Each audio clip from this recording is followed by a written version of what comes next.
driving to Oregon. We're on the Oregon Trail. Hopefully I don't get dysentery.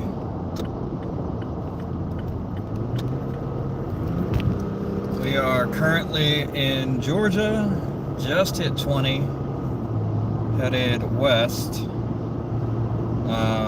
headed south from 985 to 20 through 85. 20 goes all the way to Dallas, Texas, and beyond, I think. But we're gonna turn northwest at Dallas because there was a giant storm that was coming up from the Gulf, and it ripped through Houston. My aunt was there, and she's without electricity and dealing with that. So we're going south because normally I would go. It added about like 5 hours to the trip, but I actually left later. So it was a 40-hour thing. I left later in the day, so I got through Atlanta and did not add an hour in Atlanta. So we're actually looking at like 39 hours. Yeah, so I'm just gonna drive and drive and drive until I can't drive anymore. And y'all can keep me company. I woke up around 10:30, something like that, 11. Went and got the car. Yeah. So we're, looks like exit 139 and 122 miles. All right. 136. Yeah, there is a little flappage going on. I've got all my stuff in there. There's a little bit of flappage going on the tarp. I'm thinking the first time I stop for gas, I'm gonna go ahead and check that out.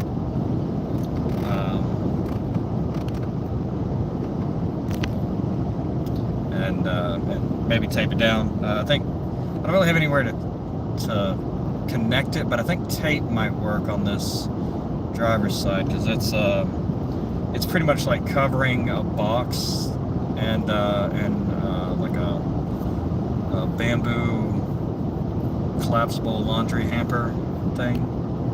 That is, yeah, it's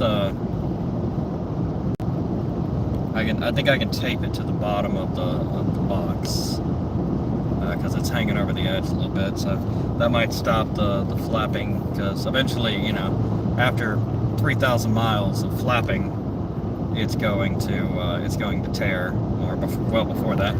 But yeah, after miles of flappage, it will tear. So, well, the police drove past me and they didn't pull me over, so I think we're all right.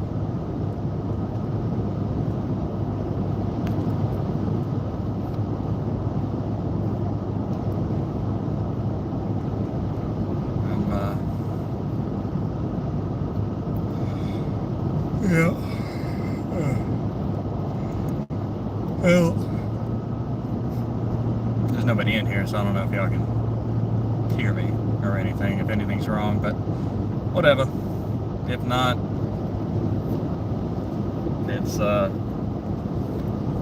it's video footage of driving.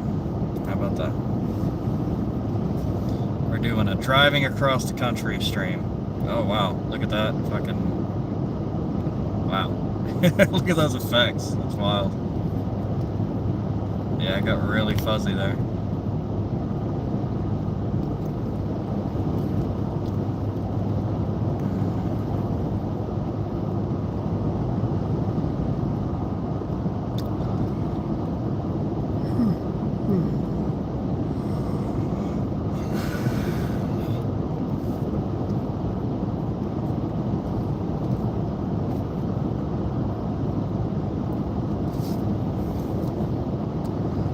thinking I can at least make it halfway to Dallas, if not more.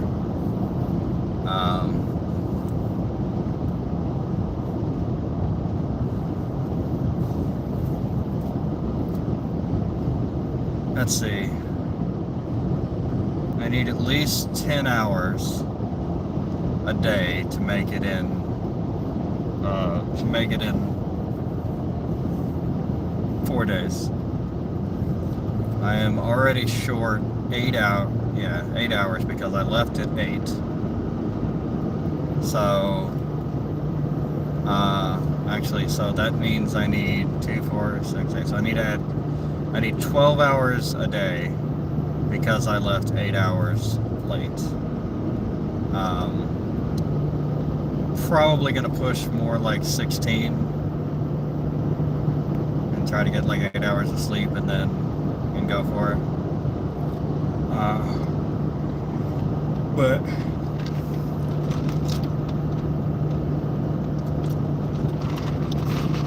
you got to figure a little bit of time eating and getting gas and things like that. This, little 15 minutes here, 15 minutes there, they add up, and it is what it is. So I will probably, I'm probably going to modify the title on here, because it just says Antizark Gaming is live. So I don't think it actually has a title on it. Yeah. Yep. Might be getting worked all day, getting everything loaded up and all that stuff. So we're gonna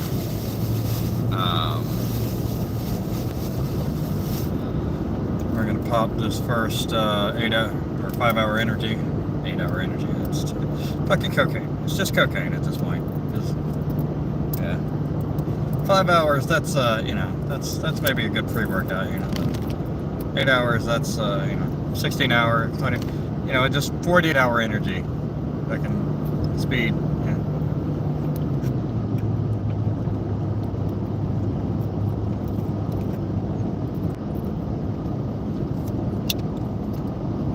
We're just gonna speedball. 48 hour energy.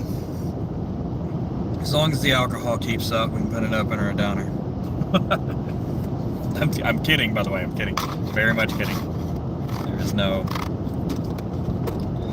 I'm not drinking, and there is no drugs. Actually, like, I don't even really, like, when I was on the airplane, like, obviously, Afghanistan was, Kuwait was a dry country. So when we left there, went and finally in Dubai and stuff like that, grabbing drinks and stuff. And it just, eventually it was just like this. I've got headaches. I'm dehydrated all the time. Like I'm just not enjoying myself. So I was like, maybe drank a little bit, but I definitely pulled back a good bit. But why is that doing that? Not focusing correctly.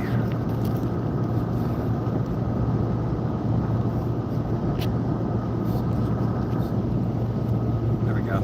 I think that's good. I think it was getting freaked out by like the bright lights. Just didn't focus back. But yeah, and even like, we went out and we had dinner. Like Devin and I went out. My buddy, so known him since like 10th grade in high school. We went out and chilled, and we had, I don't know, maybe Long Island or like a Jack and Coke or something like that, and just that was it. That was enough. Like it's just I don't drink like I used to, which is probably for the best. I drank way too much. I was severely enough. Like now that I kind of see not having drinking being that big a part of my life, yeah, straight up alcoholic. It does make sense. is. It actually affects your brain, kind of like cigarettes in a way. Like when I was quit smoking, like it was weird. Like there was the addiction part, but there was also the part of my brain that was saying, this is a good thing. You want this. And when I finally got off them long enough, it's like being in a bad relationship, you know? Finally, when you get away from it long enough and start seeing real life how it should be, you're like, oh, okay, that's not normal. That's not the way you should be. I'm going to have the same thing with sodas. I'm definitely going to cut back on the caffeine. Because, you know, I'm in, what is today, the 8th? So on the 14th, I'm going to be 38. I'm pushing 40. And I probably need to go ahead and just get my ducks in a row, health-wise, before 40.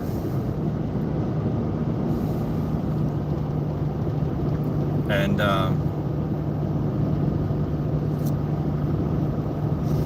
go ahead and, you know, handle that already. I'm thinking it's 11:25, and I'm wondering, what am I going to do? Like, I should probably just wait. Am I gonna get a midnight snack? I don't know. But maybe I should just, like, I had dinner, but it was kind of earlier. It was like 4 or 5, you know. So I'm wondering if I need to, you know, 6 to 6 would be 12 hours. And I woke up well after breakfast. So I'm wondering if I should grab another meal or not. Probably some McDonald's or something, you know. Whatever's going to be open at this time of night. Still Waffle Houses and stuff, but we'll see. At the moment, I think I'm alright. Or I could stop by a gas station, just grab some stuff, but yeah. Yeah, we are currently headed down 20, so it is 110 miles we have till the turn. It is 239 miles until the tank is empty. So I want to try to fill up around 100 miles left. I want to not push it because once I start getting out into the west, the gas stations get really, really sparse. So I do kind of like, I am kind of digging, like we'll be going through Colorado, so that's going to be really nice. I love Colorado. It's such the air's clean. It's such a nice place to be. You know, it's beautiful, and they've got Cheyenne Mountain, which is where the Stargate was in the TV show. So love that. Colorado City. So was definitely talking to some people for a job there. I feel like I kind of dodged a bullet there because I was really getting like super fucking politically correct lefty vibes from the group, and I did not feel in the interview it was awkward. It was really awkward. Like one guy was named, he was named the same as Captain America, and I was like, oh, I mean, working with Chris Evans, yeah, his name Chris Evans, and I was like, oh, Captain America, all right, and he was like, yeah, never heard that before. I was like, oh, like, I feel like if you could be related mentally to somebody, like Mr. Bean's probably, like Rowan Atkinson is a wonderful actor. He is a gift to the world. Mr. Bean is not somebody you want to be related to when people look at you.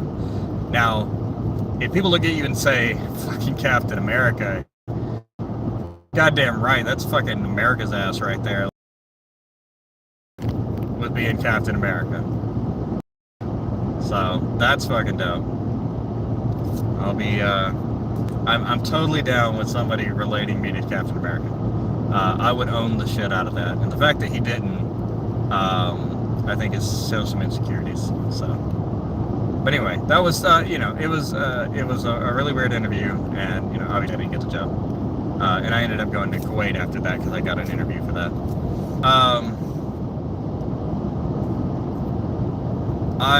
So like for Kuwait, one of the reasons I came back was because of the traffic. Like here, I just went through Atlanta. That was fine. Everybody stayed in their lane. You know, there were people driving fast, whatever, but you know what they did? They went around me. They went around me. They did not come up behind me and flash their lights expecting me to move. And the problem is like, I would absolutely 100% stay in the second to left lane to let all the fast people go by. But you know what they do? The right lane is basically all the trucks and moving stuff like that, and it's a terrible lane. It's all messed up. There was like 2 lanes in the middle, and all of the slow people, and I'm talking about not going the speed limit, not speeding, like, you know, because some people go a little bit over the speed limit, some people go the speed limit. No, these guys were going like, it was 120 kilometers an hour. They were going like 90 or 60 or 40, for God's sakes. Like, you know, nobody was going just 120 in one lane, and that was the go the speed limit lane. Like, it was crazy, just because the slow people were going absolutely insane and causing such a problem, and the fast people were going in the left lane causing so much more of a problem. It just drove me up the wall, and it's like so dangerous over there to drive because people don't know how to drive. They do whatever the hell they want because all you need is an eye exam. There is no driving test over there. They figure that you know, your family will teach you how to drive. The government doesn't need to get involved in that. They're just making sure that you are able to drive, and then if your driver's license gets taken away, then you can't drive and whatnot. That's all they want. That's all they care. They just want to know. They just want to have an ID that says driver. You know. And probably just to get the money. Like, it literally is most likely is the bare minimum that they possibly could do just to get money for that thing. Because they're getting money out of the mostly the Indians that live there, the, you know, people from India. Because like maybe 100,000 Kuwaitis are actual like Kuwaiti nationals. Everybody else in Kuwait is like Indian or Filipina, whatever. Actually, probably Filipino for the most part. Indian males, I didn't see any Indian females unless they were just at home and they never left the house. I didn't see them at all. Every now and then you would see, Jesus fucking Christ, dude. Dude, why would you come up on me that hard? Okay. Bro. It's not that big of a deal. For real. Maybe I should get in the fully right lane, but the problem is like if I'm completely in the right lane, then there's people coming off the interstate do weird ass things, or coming onto the interstate do weird things. Like I had a guy completely stop, and it's like, dude, I'm a giant moving vehicle. You can see that I'm loaded with shit. Like that we measured it. It's 8 foot. What is it? 8'6" to the top. Like I'm well above the top of the Toyota Tacoma I'm in. You know, 8'6". Yeah. Like, yeah, okay. That's yeah. I'm gonna need you to fucking accelerate to a speed in which you can get in front or behind me, and not stay right beside me, and then you know, and then I'm adjusting for you, and you're adjusting for me. It's like, no, I'll just stay in the middle lane. people can go around me. Fast people in the left lane, slow people or people getting off or trucks in the right lane. I'll stay in the middle. You guys can fucking figure it out. So, West Georgia Flea Market. I tell you what. Scott Evans, there you go. Jeep and Nissan. I am, I'm not gonna say I'm sad leaving. I am perfectly fine leaving the Southeast again. I've been all over the world. I haven't found a place where I'm like, that's home to me. Even growing up in the South, I never felt like I was a Southerner. Like, I have Southern tendencies. I could talk with a Southern accent if I want to, because, we could just talk like this all day long, and they're just daggum, super redneck and, high-ass voice, and man, I tell you what, man, that ain't shit. That's usually the crackheads that sound like that. And then there's a slower kind of voice, and, you kind of elongate your words, more Southern like that. And then really you just gotta, I think a lot of people just sound like this, maybe they just add a little twang to it, maybe, but they talk normal for the most part. They just got a little, it's like British, it's like British, just add a little something to it, but like, I never, even when I was in school and whatnot, and I was at my southernest, my countryest, even when I hadn't gone anywhere, I don't think I had a thick accent. You could tell I was from the South, but maybe like Virginia, like, maybe somewhere just south of Mason-Dixon. The southern. But it is strange though. You find, and I'm looking for, one of my favorite things is going to be blowing people's minds when someone from Georgia, phone is too hot. Too hot. All right, well, let's do this then. Let's actually, we're actually going to take that charging deal off. Okay. So, there's, what is this behind me? Okay, he's getting around. There's,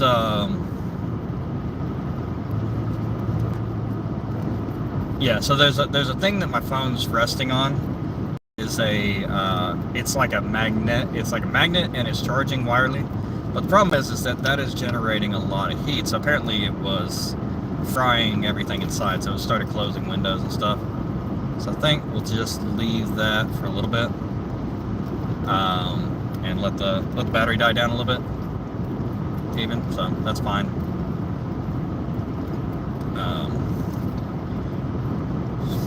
I can plug back in if it starts getting low. But yeah, it's a nice little stand. GPS signal lost. GPS lost? Oh no. Yeah. Oh, it closed. I know what it did. It closed my, yeah. It closed the GPS is what it did.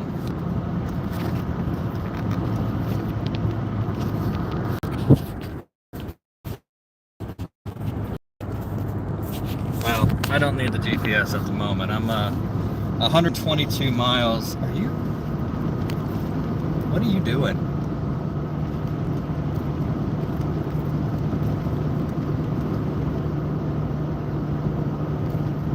I don't know why he was all up on my ass. Is that it might be a cop. I don't know.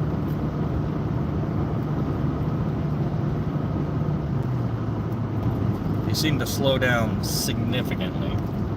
Like, actually worryingly. He's completely It might be a cop. I don't know. He might have just been running my plate, which it's a rental, so you can run the plate all you want. It's a rental. Yeah.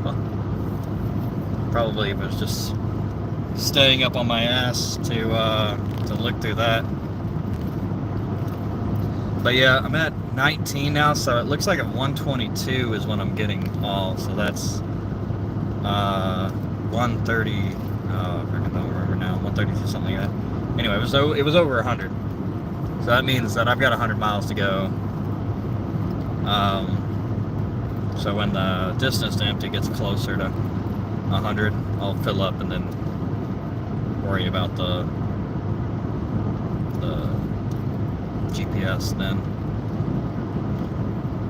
Right now I'm not worried about it. Yeah, I have no idea. Like, I worry that guy, because he's like gone.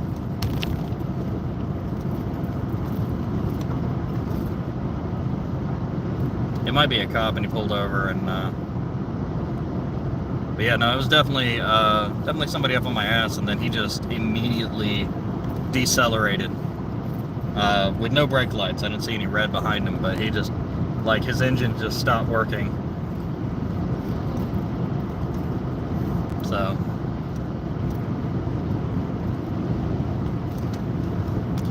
yeah, we're driving through the night. We're gonna hang out, drive on.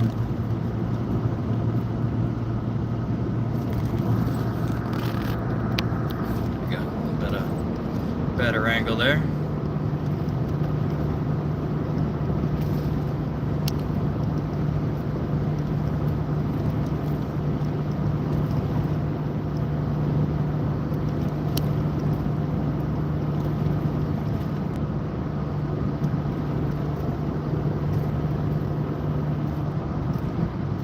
I do like with the new cars, they've got this thing where it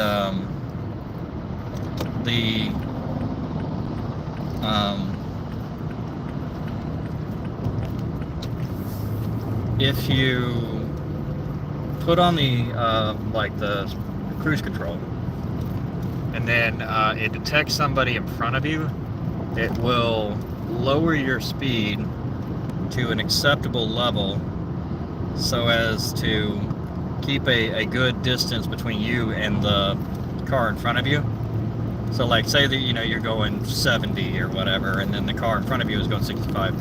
It'll lower your speed as it approaches and detects it to 65 and match speeds with them.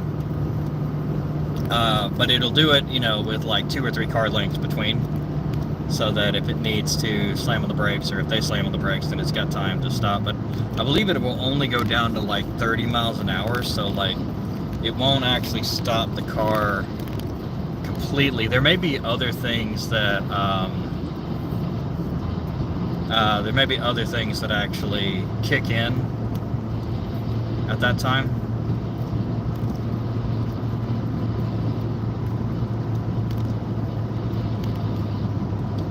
But you never know. I don't know. Haven't tested it thoroughly enough, but I had it in the car that I was driving in Kuwait. So that's also one of the things. Like I kind of feel like maybe like a 2022 or something, 2023. When I get my next car, like once I get some money flowing in, you know, with this new job and stuff, I might go ahead and just get me a new car, and it'll have all these new features on it, and you know, I can go ahead and enjoy all of those. I think that'd be fun. You know, like all the nice things, like it's actually meant to be everything and not just a phone, because a lot of things are like, yeah, just connect your phone. Let's see what the speed is, because I've got it set to 69. It's got 68 right now. I'm trying to get up this hill. If I had the GPS on, it would tell me, but I don't want to mess it right now, especially coming up on a cop. But I think now it's probably 70 since we've gotten out of the city and we're on 20. Because this 20 is, I mean, there is like, the fastest interstate I've ever seen has been like northwest on 90, I believe it is. And you just, you take 90 and it's like 80 miles an hour. It used to be 70, but they kicked it up to 80, and they patrol that shit like a lot. Like 80's enough, go fucking 80. They will pull you over. They will come out of nowhere and pull you over because there's so many people like doing like 90 or 100 down that road that they kicked it up to 80, so you can get across it fast. But it's they mean it. They mean 80 on when you're on 90. Not like in Atlanta where it says 55 and they don't really mean 55. 55 is basically just a way to give you a ticket because everybody else is going 70 or 80 because that's what it takes to not get run over. If you go 55, people are going to run you over, and they just haven't changed it.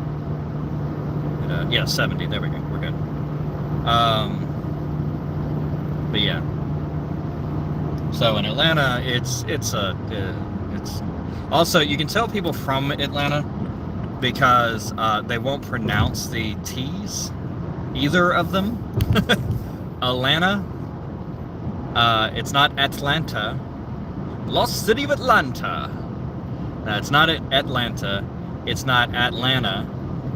Sometimes it's Atlanta. It's never Atlanta. I've never heard anybody say Atlanta. Because that just sounds wrong. That's not even the right sound. Atlanta. I've heard people say the Atlanta, but people from Atlanta or near it will not pronounce either T in their southern dialect, Atlanta. They're silent.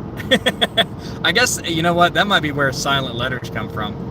You know, just rednecks, just don't give a shit. And they're just like, yeah, I know it's in there. Okay, yeah, it's dropping, reconnecting. Okay, yeah, I'm probably going to dead spots. That's fine. I could probably... This truck's creeping up on me.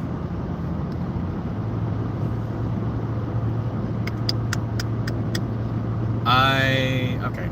I'm gonna get in the right lane and let these people pass. Yeah, that'll be good.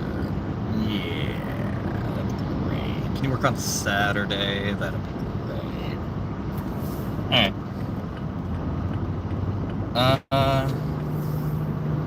That's interesting. I think one of the things have come loose and it's smacking. It might be smacking the side of the truck. That's not good. Okay. Let's plan a stop. Because I am kind of hungry. So we'll plan a stop at the next truck-style gas station I see. Because that will give me plenty of clearance. Because I am a little bit larger than a small van. I'm round about like I don't know. I can't go through any drive-thrus because they're usually 6 foot something. I'm like 8'6". So I definitely can't go through any drive-thrus. There's a lot of trucks. Just me and the trucks and a few other people on the road now.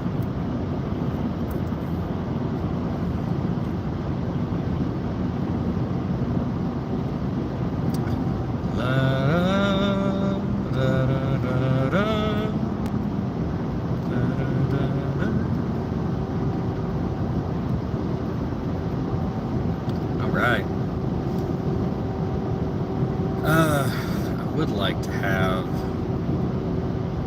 I'm kind of annoyed that it turned off the GPS because I had to like set it with a stop in Dallas. But luckily 20 goes all the way to Dallas. So I mean, it's literally like follow 20. Yeah. And I think it said turn, but I think it really means in 122 miles, which is like... I feel like that's not Dallas, though. That might be, you know what? It might be an exit that's like, you know, this is an exit, but it continues 20, whereas this part does not continue 20, kind of thing. Like one of those weird exits like that. But yeah, I think, like I said, I think the next truck stop, gas station, there is a pilot up here. Okay, that's good, because I need to tape down that, I'll take you guys out and we can look at the, we can look together at the load and, see what's going on. Tallapoosa! Oh. Bowden. Tallapoosa. That's sexy.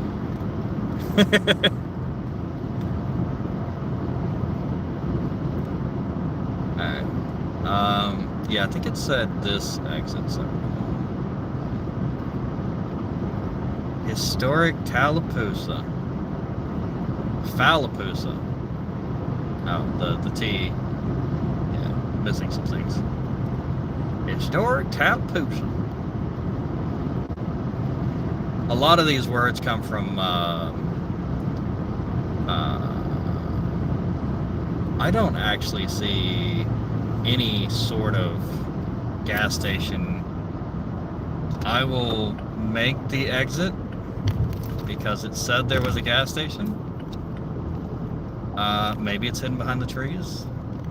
Okay, yeah. Okay, there's stuff. It's to the left. It's hella hit. Oh, there is. No, that's never mind. That was the sign for the lottery. That was a gas station, like fuel price sign. There's a Waffle House. Yep, there it is. Yeah, we'll fill up some gas, get the, that looks teal in the camera. That's interesting. Yeah, that one looks teal as well. I mean, I guess it's, now that I'm looking at it, it is kind of teal. It's not like, those numbers are green over there. This light is not green. It is kinda teal. Alright, we are headed into... There are 3 different truck stops. You know, honestly... Well, there's at least...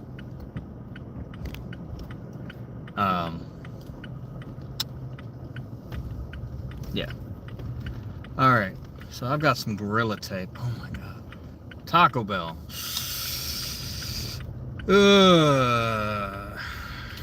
Let's eat somewhere else. I don't really want to. Alright, to the right. Yes, I don't really want to eat Taco Bell on a long trip, because that does not sound fun. Alright, turn this off.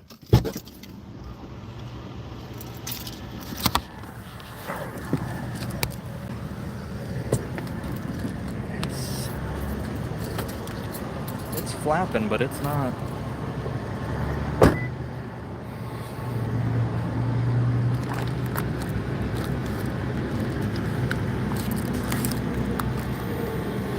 So it's a little bit more malleable than I guess it was. Like I can start feeling here, like you can see here, it's starting to, the structural part of it is starting to go. I think we can just tape that under just do a lot of tapes. We can, I really want this one to connect to something, but I'm not sure that's possible. Actually, hold on. All right, we're gonna try to run this through and see if I can get this to hold it down. So we've got, I'll show you what we got here. Oh, whoops. There we go. So we've got that. And actually, can I just put this in the door? Close this in the door? No, it's already like, okay, it's actually, so we got this, right? I'm thinking this.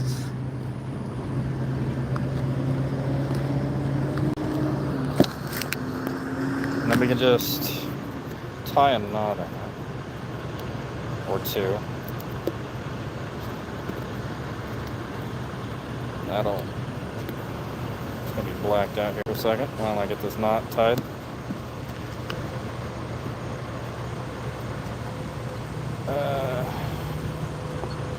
Okay. So we've got there. We've got that run through, and that's kind of, that's holding that a little bit. At least it's not crazy, but it's a little bit of something. Okay. Ooh, this is, you can really see this has been flapping its ass off. Okay. So we're gonna do some tape. We're gonna put this under here, and we're gonna do some tape on this. And we can actually just tape this over this. Actually, that's probably what we should have done in the beginning.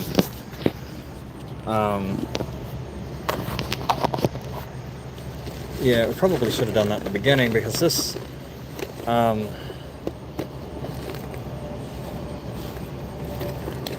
I think this can go.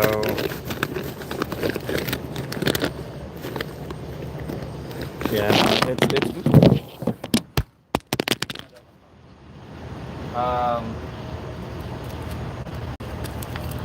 okay.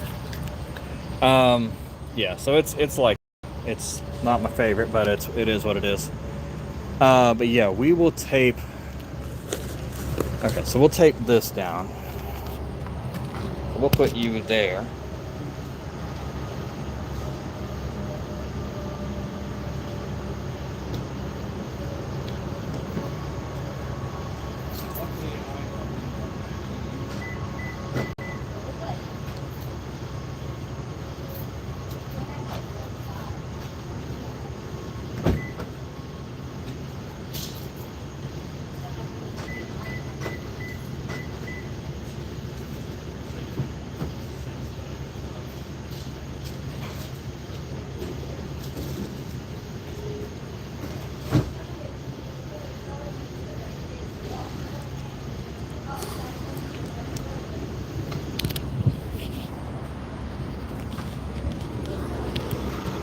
All right, so there you go.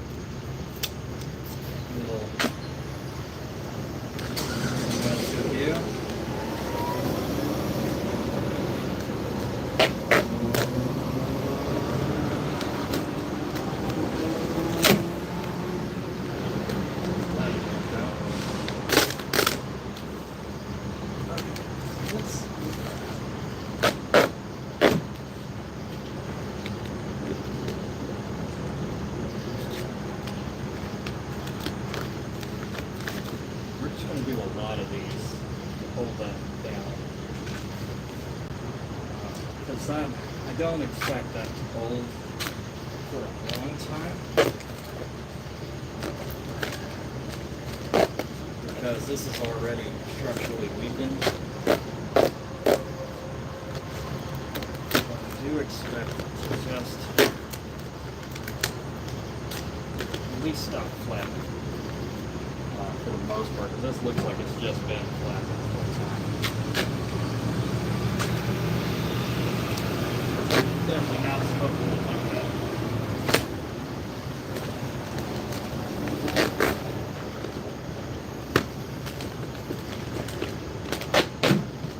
And as an added bonus, if it rains, this will make it go down and not like because it was under there, so it would have pooled in there. This definitely looks puffy. Looks like it's puffed up. Okay, that actually works. That's fine.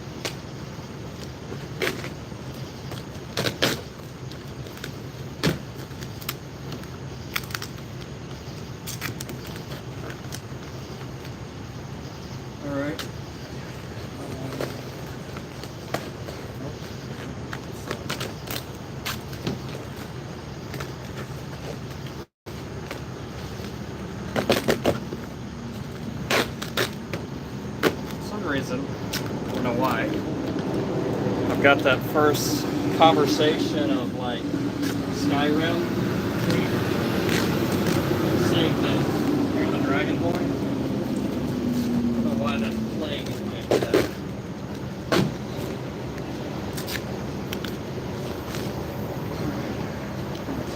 This, all of this, let's just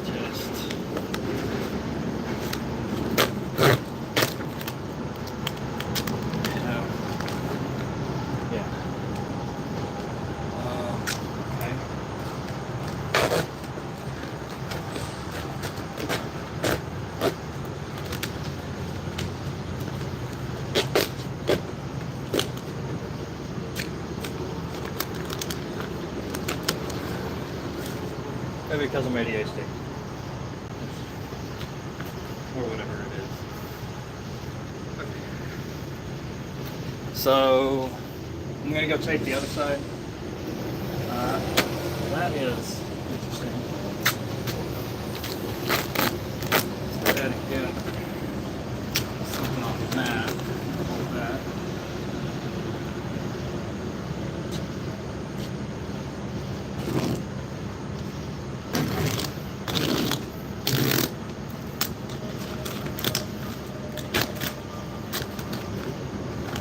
Around the back.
So, interesting thing I just found.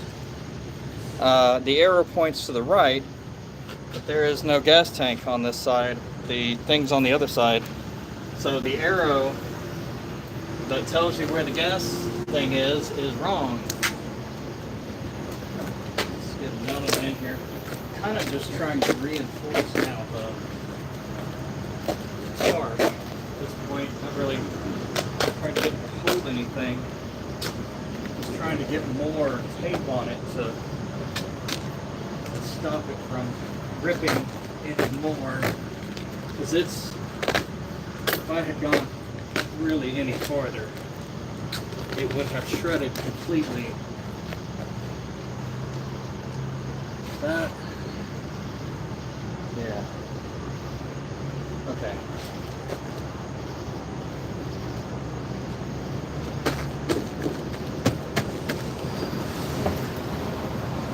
So that is what it is.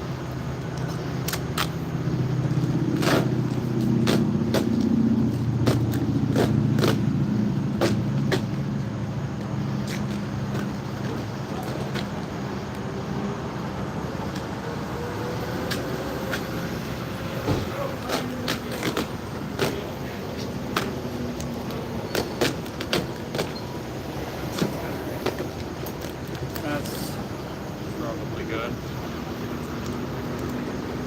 One the other way.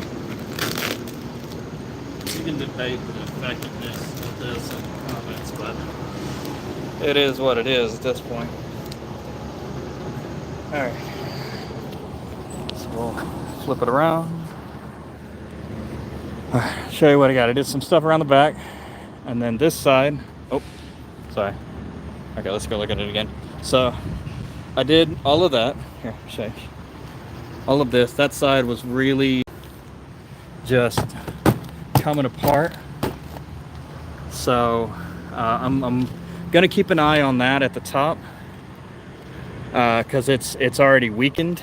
But yeah, I got a thing around the back, just a strip or whatever. I've actually connected this here. Actually, you know what? Let me do one more thing. Let me do a piece of tape as well around here. Let's just, instead of putting the whole strap through. All right, so we're gonna move you here. Don't break the phone. All right, stare at the ceiling for a second. Okay.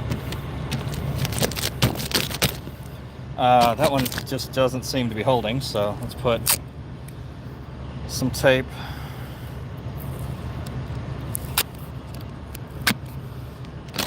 from top to bottom on it. Okay, here's what I got.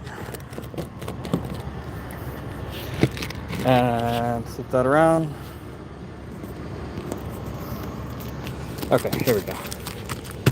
So I've got some stuff over here. Kind of slap those down. Might do a vertical one there. And then we got it over here, did a vertical one here. Let me put that vertical one on.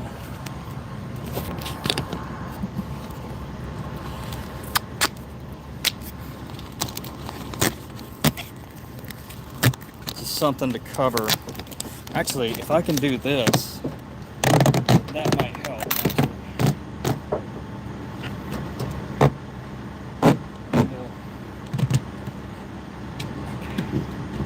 Okay, here, check this out, right?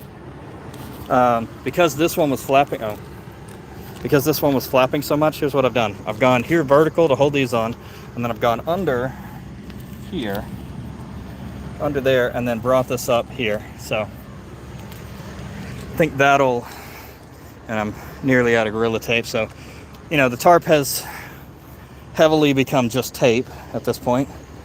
But if I can just get it to stop flapping at this point, that is the main goal. I think that one's going to flap too, so we'll do that as well. That one little piece is going to be flapping. Since I put it over the other one, I've got to... oh. Shit. Yeah, okay, well we're done with this strip. I've got another roll, but I think it's fine. Oh, okay. I think it's fine. So here we go. This is end result. So we are about an hour and a half into the, I think it started an hour and a half into the thing. He's in a hurry. Okay, so I'm actually going to move to the other side. And we're going to move to the other side of the pump so that we can actually pump. And we're not going to do Taco Bell. I'll find somewhere else to eat. Okay. There we go. All right. I'm fairly digging that. We'll see how it reacts and lasts during driving conditions at 70 miles an hour, or 69 as I've been going. Okay, so we're not. See, I need to make sure we're not diesel. Now that I think about it, I'll put that on. Okay. This should be gas, but I think it should say. Yes, E20, E85, gasoline only. There we go. Make sure you're not diesel, because there is nowhere to put this. It just hangs there. That's lovely. All right. Oh, I've been looking at myself here. Yeah, the cap, gasoline only. That's what I was looking at. Okay. Let's, actually, can we? Yeah, I don't know how much is on the other one. We'll just, I probably need to go in, use the ATM and see how much is on. Let's not show that.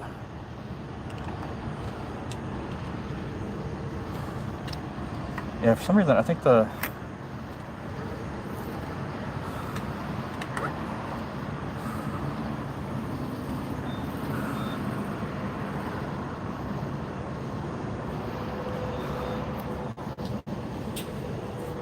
One moment, please. Oh, did I need to leave it in there?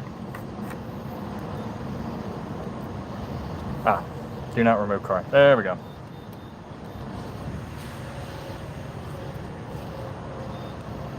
Please remove card. There we go. Okay. That's why it was having an issue. Skip. I don't want any rewards.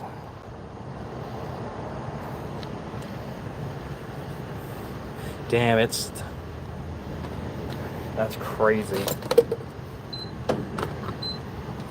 It is $3 a gallon. That's so crazy.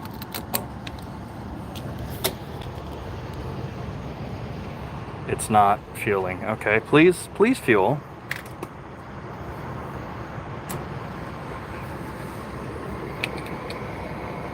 Okay. There we go.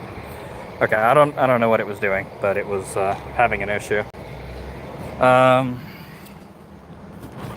right. Got these. You know what? Where is that card? Did I leave that in my pants? My other pants? I might have left it in my other pants. Yeah, there's another. My Kuwait card. Oh, let's not do that while it's fueling. Oh, good. Okay. So that was oh, come here. We're at $22.85, 7 gallons. That's actually fairly reasonable. But I'm sure this is doesn't say how many gallons the tank is. No. So, all right. It wasn't that. I think we still had 200 something miles to go. So, or like just about 200 miles to go of fuel. But you might as well fill up now. It's going to take as many as it's going to take. There is no middle amount. There is no way to stop the fuel cost. Consistent driving speeds, not a lot of fast accelerations. That's basically it. That's all you can really do for that.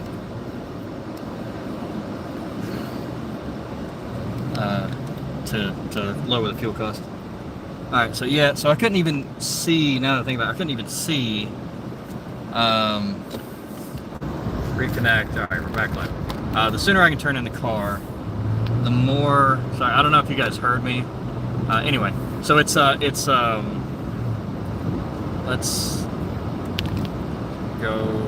back to, okay, it's on now, set, go up 69 miles an hour. There we go. I like to stay one under the speed limit. Just because going down hills, there's variances and stuff like that. I know you get 5 miles an hour grace period, that kind of stuff. So we're actually at 312 on a full tank now. So we were at like 212. So yeah, so about $22 gets us 100 miles. It's a 700 mile trip. So that means we are already in, it's gonna have to be filled. So 700 miles left to go, 22 miles for 100, or $22 for 100 miles, 7 gallons or so. So 22 times 7.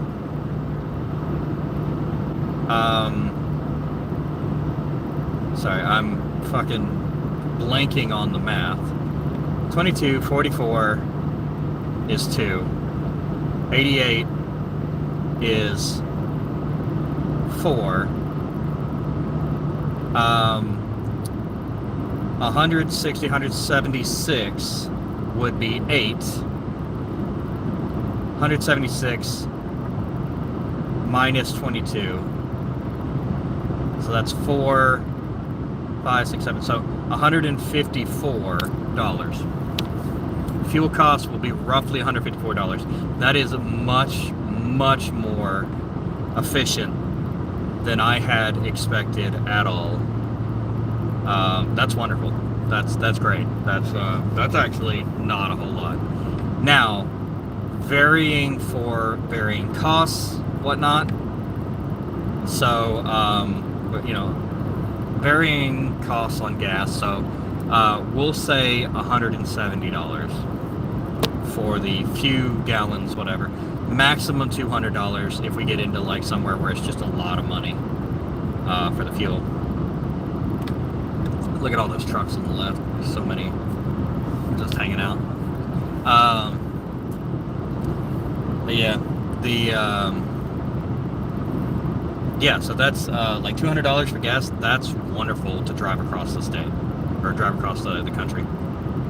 If that holds true, that would be wonderful. That's a very respectable fuel cost to drive a fully loaded Toyota Tacoma all the way from Georgia to Oregon. We are not out of Georgia yet. We are headed west. We are past Atlanta, headed west on 20. We will be hitting Alabama soon, and because of the way Alabama is shaped, it will be an fairly even distance across.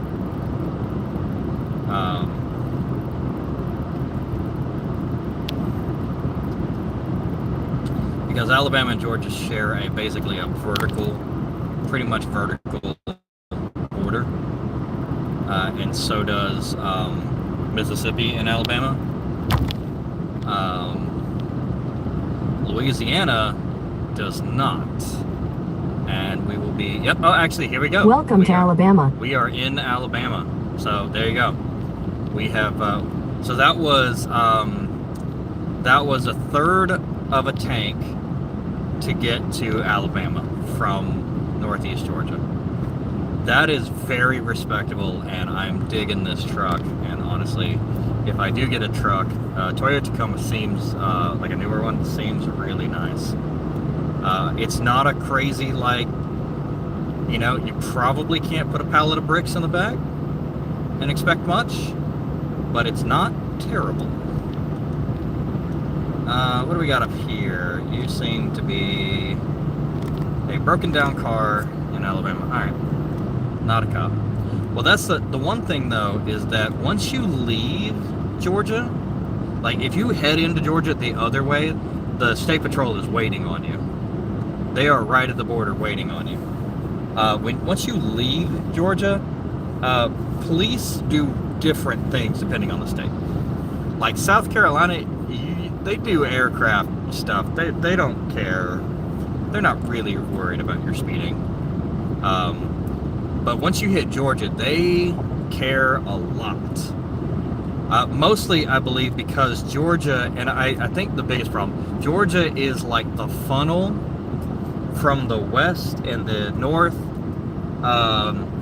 Everybody coming from California, everybody coming from New York and above and stuff like that. All of those people coming down 85, 20, and 75 heads up the northwest. So everybody funnels into Georgia to go to Florida. And Florida is, we got a higher fine zone here. Yeah, everybody heads to Florida to go on vacation if they're not heading to California or something like that. And they have forever. So Georgia wants to take advantage of that on the interstate. So like, since there are 3 different major,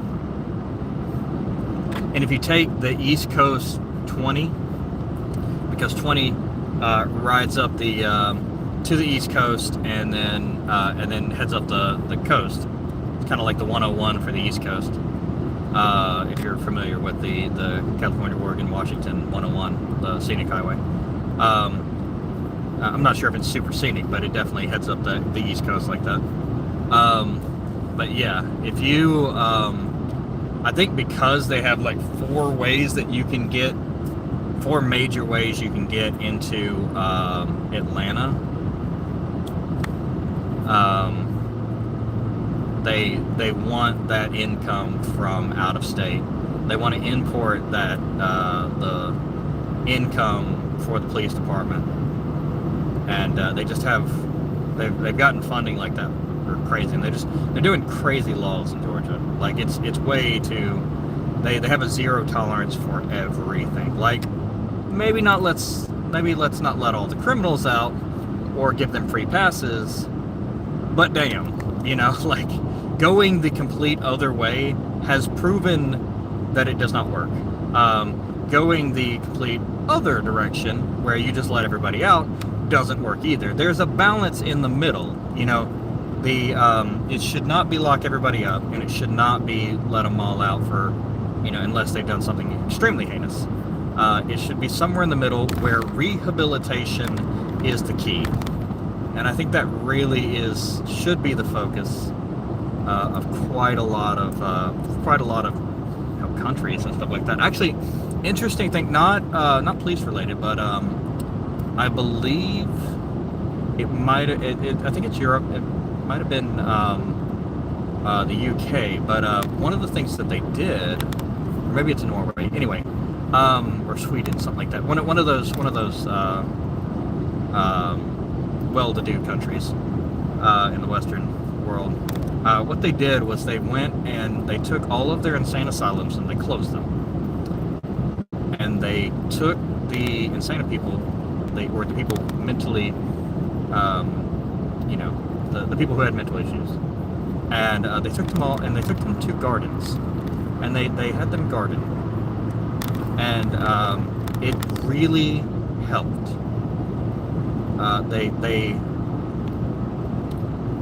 You know, and other things, other constructive things like that, that are physical but also like mentally stimulating, and make you feel hobbies, and they had them do all those kind of things, and it keeps them busy, you know, so they're not locked up in a white padded room where they're actually, anybody would go insane even if they weren't, and they weren't just forgotten, and they lowered the number of people, I believe, and then they just started working with them, which is really nice. That's nice.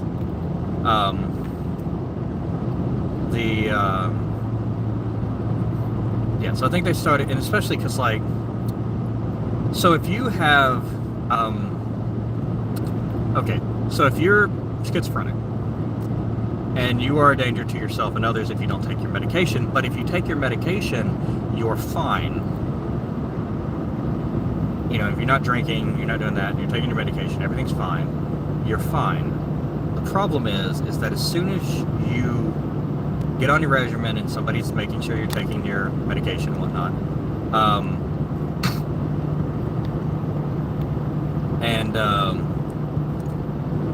and you become lucid, you are in, you know, an insane asylum with crazy people. You know, and you're lucid. So you kind of have an issue there where, like, you come to and you're like, what the hell? I'm fine. Why am I here? So, but if you were in a place where, like, you come to and you start thinking consecutively and clearly enough and lucidly enough to kind of see things, and you're in a nice place gardening, people are nice to you, you know, it's enjoyable, you know, they have food, and, you know, you're kind of like, okay, and, you know, maybe your family comes to see you, and, you know, see what you've been planting and all that kind of stuff, and you're like, okay, I guess I just moved here and this is what I do. This isn't bad, like, this isn't terrible. It's okay. So there's that, you know, like that kind of mentality of stuff. Ooh, 69 miles. Hey. All right, so 136 is what we're looking at. 136.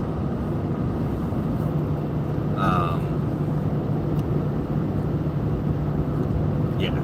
So we're gonna take a ride on 136. Looks like, yes. Okay, because it's a different state. 136 means different things, different places.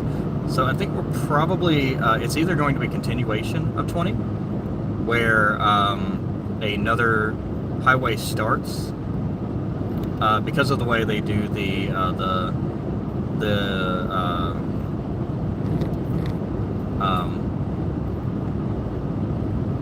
whatever you call this, the mileage or whatever. Because of the way they do the mileage, it's state to state. So, like, especially on the highways, I think the interstate is like, that may also even be state to state, but, like, the highways definitely are. Like, it, you know, you get down to 1 and then you cross the border and then you're at, like, 300, exit 300, you know. So it gets a little much. End higher fines. Okay, speed limit is 70. We're all good with that. We are at 69 solid. And there is a police officer there. At the end of the higher fine area. Actually, we're 68. We're not even 69. Okay, so we are not flapping anymore on there. I'm totally digging that. So we will probably give it a once over when we get to our next stopping point. We'll see if the, you know, we'll see if it's doing okay. and that'd be great. I kind of actually want to get in the right lane. It's the left lane seems to be leaning a bit. Yeah, like I even felt. I think it's like leaning to the left, down a little bit, because it's this one's also kind of leaning a bit, but it feels like this one's a little bit more vertical. It may be the wind pushing me around, but maybe not, because I have a giant sail that I've created on top of the truck, so you know, it's not as aerodynamic as it could be.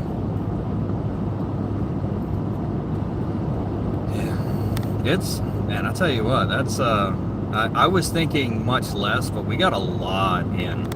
We got a lot more in than I had expected at all. So Dad's a hell of a packer. He can fit just about anything into anything. So I'm impressed. I think they're going to take the tables and the other shit in there, and just anything that's left, they're just going to throw it away or take it to Goodwill or something like that. So there's that. There is a whatever desk that I think Derek is going to lend me till I get one on my own. Once I start doing like this Google My Business stuff and we start getting shit going, and I start just getting money in my pocket, I'm excited. Like, so I worked it out to make what I made roughly 5 a week. So that's 1 a day. Like, if I can get 1 customer a day and then I take Saturday and Sunday off, that's all I have to do to make as much money as I made deployed, working much less hours. So like, that's insane. So obviously I'm gonna shoot for more. Like, if I get 2 a day, that would be intense amounts of money, to where I could pay off everything and not have to worry about a whole lot, and then pay taxes at the end of the year and all that good stuff. So yeah. So that's I'm excited. That's great. We are still doing the Anti-Culture LLC as the main thing. I had thought, like, I was doing enlightened vending. It seems like if this Google My Business deal takes off, I will not need that many multiple. I won't need, like, vending machines are great, but they take a lot of work. I'm trying to do this as a side, or like a in addition to what I'm doing for the Derek's business, for the laser etching business. So I think I want it to not interfere with my duties there. So I'm going to try to do. I mean, if it really does pay what I think it's going to pay, I'm super impressed. And essentially, it's marketing what I'm doing, and marketing makes a lot of money. And the thing is, I can expand into other, like, I only need to make a few sales, and then, get it going, and get a few lists made, and get a process made, and then I can hire a salesperson, and pay them just a percentage of what they make the company.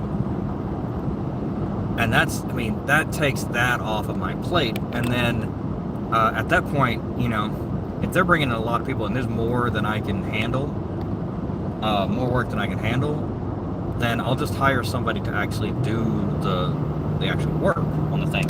If I get a salesperson and a work person, I can step back, and I can worry about managing the business and doing that, and managing social media and stuff like that.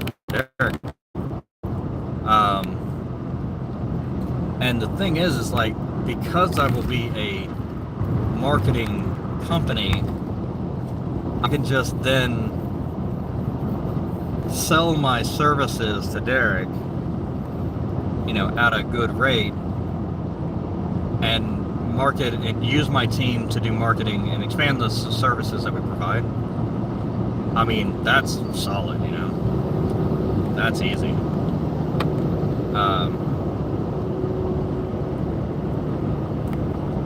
But yeah, I mean, I'm really just looking for something to cover the bills. And I tell you what, like, if I get a salesperson, and at that point, it's do I get another salesperson? Is there too much work? Is there not enough coming in? Okay, like if we're fine, but we could do, if the salesperson is doing the best they can, and the worker person is not overwhelmed, then I need another salesperson to bring the amount of work, the total work, up. And they can focus on different sectors, work together, all that kind of stuff, and then make that happen, and then I can just pay people and do that and have a little business. And that would be super solid. That'd be work from home, remote positions, all that kind of stuff. Salespeople, whatever it takes to make the sale, and then an accountant. Someone to manage the money. And that's a fucking business. Like, that's great. And then I can just expand that as we go.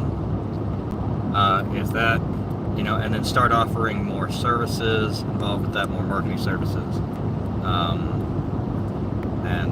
Yeah. And then, whenever we get Derek running, we get me running, everybody makes their money, everybody's good, everybody's making what they want to make. Because I feel like this venture is really like what we're headed into is basically 3 entrepreneurs getting together, pooling resources to work on everybody's projects, and bringing the expertise that they have in different situations together. And actually, if Chris is, if we start getting successful, I'm sure Chris is going to be on board to do something as well. And I had some ideas for apps and whatnot, and he's really good with programming. I'm not. I understand how to program. I don't know all the little words and stuff that you have to put in there, and the little, equations. And to be honest, I don't really fucking care enough to learn. I changed my major from computer science to cybersecurity because I was absolutely done programming. I hated it. I did not want to do it anymore, and I'm tired of it. So I don't want to do it, and I don't want to put myself in a position where that is what I have to do to make money, because I did not enjoy it, and that's fine. That's fine. You don't have to, even though it makes Talladega National Forest. Even though it makes money, that a job does not have to be, if it, you don't have to be a doctor because it makes a lot of money. You can do anything and make a lot of money. You just kind of need to be the boss of whatever you're doing, because if you start out, you're trading time for money. You are learning a skill. Like if you're 18, 20, something like that, you are learning a skill. Sometimes you do that in school. Sometimes you do that in apprenticeship programs. Sometimes you do that in just regular work. You are learning a marketable skill. Excuse me. And you are trading your time for money. Most people trade their time for money, and they try to retire on that, and it's difficult. Because you have a maximum earning potential for your business. My idea and how I want to run my companies is not like the $80,000 a year guy. I respect what he's doing. I don't want to lock myself into that. I think that's a great amount to get paid. I don't want to lock. He gave up like basically all of his special money because he's the owner of the company to make sure everybody gets paid $80,000. That's great. They do credit card stuff. It's awesome. Do you think? My idea is start businesses, make them successful, start more businesses that then feed into those businesses, and then support your own businesses with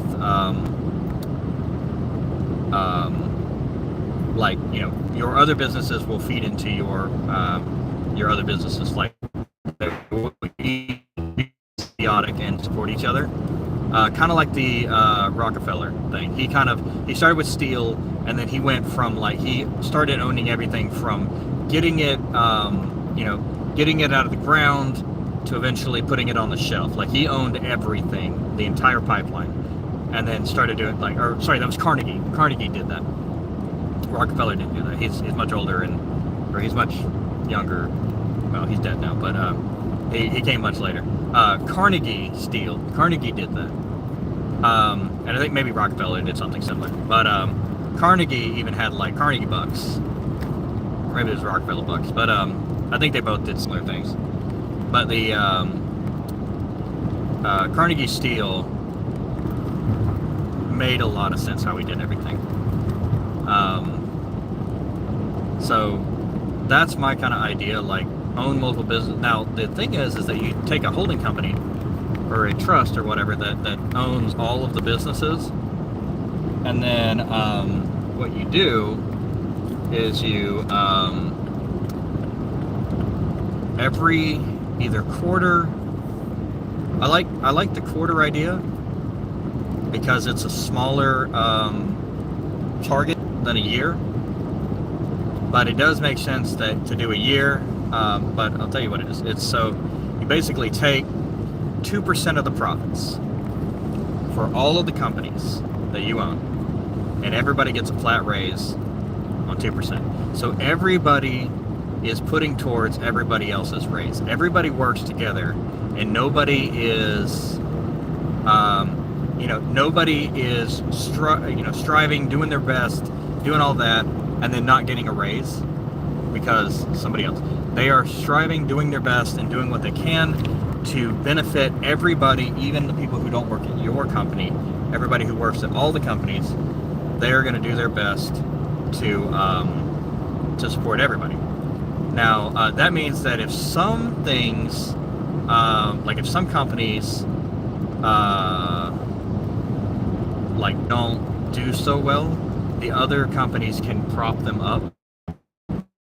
Or if they're trying to, nudge out a competitor somewhere, operate at a loss while funded by all the other companies.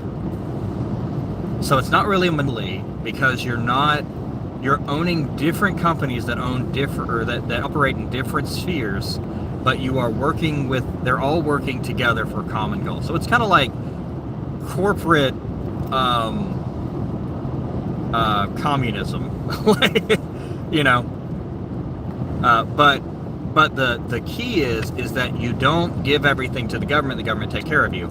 You give everything, all of the profits, you get your thing, and all of the profits go to the whole company, and then obviously each company gets a little bit of operating costs, that kind of stuff. They're not sending everything to the holding company, but everything that they get a small budget to work, and whatever, they work on their budget every year or every quarter and figure out what they need, and then they operate with that. If they need more money, they apply for more money from the holding company, that kind of stuff. So if they budget wrong, if there's COVID, if there's something crazy that happens, then they can the place burns down, they need more money, insurance isn't going to cover it all, that kind of stuff.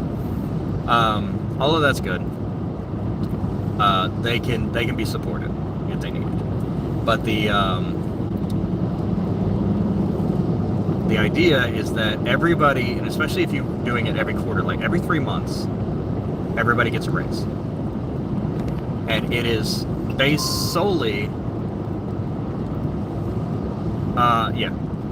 it is based solely on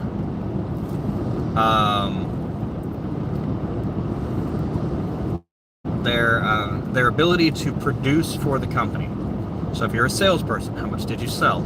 If you're if you work in the and the warehouses. How much, how hard did you work? Whatever, that kind of stuff. You know that your work is going directly to a raise, no matter what you're doing, and you know that other people's work is going directly to a raise.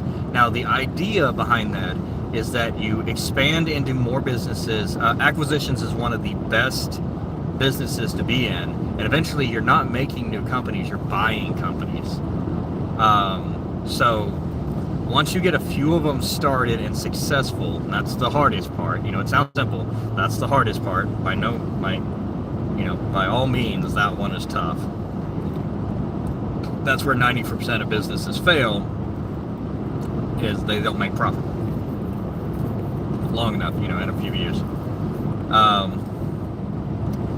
So most businesses fail, but you know what? I want food. There is a McDonald's here, and I think I'm going to go to the McDonald's. It is almost 1 in the morning. There's also another Pilot that will have some sort of other food option. But there is a McDonald's here, and I think it's well lit, and it seems like there's people there, so it's definitely like a truck stop kind of thing. So I don't think there's a whole lot of craziness going on, and I don't feel like my valuables and my things are in danger, so that's good. 2 testicles on the bottom of Alabama. I didn't even notice that until I looked at the sign. There's like 2 little pieces hanging down from the bottom of Alabama. That's interesting. I thought it was like one straight line, but it's not. It's like there's a little boop in there somewhere. So I actually can't go. I'm too tall to go to the drive-thru, so I need to actually park and go in. We might actually go around to the other end. Yeah, let's do that. We'll go down customer parking only. I like that.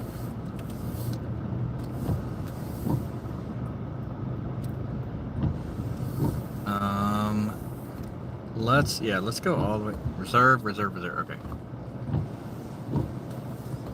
Reserve for drive-through, customer pickup, that kind of stuff. All right. So we're actually going to go inside. I'm going to let you guys hang out here for a bit. Chill. Actually, you know what? I'll take you in. Why not? Let's go inside. I'll give another look to how this is working. That seems good.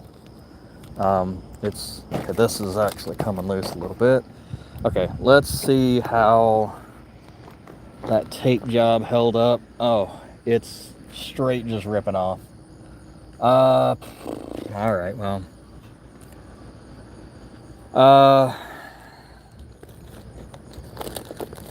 Pulling back on it. So this is having a rough time. It's just like the paint is peeling off of the thing, and there's not really much to do about it. It's starting to rain actually, so but there are no holes on the tarp. We are a few hours in. I wonder what these blue blinking lights are. Maybe somebody in there knows. I've seen them a lot now on the, you see that? I don't know what that is.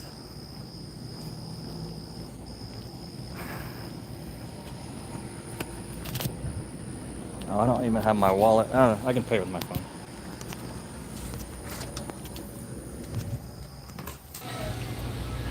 All right.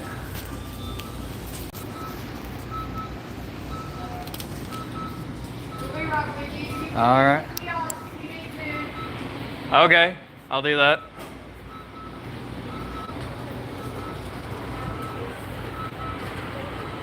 skip login. Sandwiches and meals.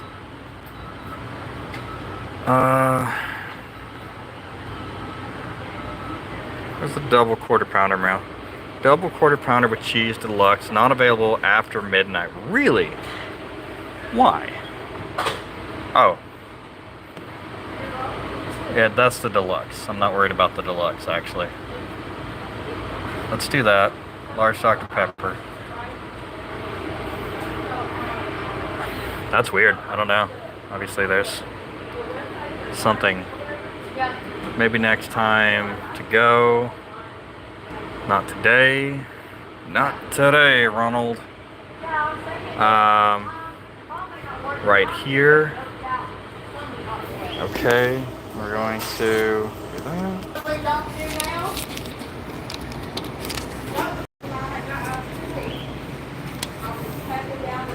Alright, we got that.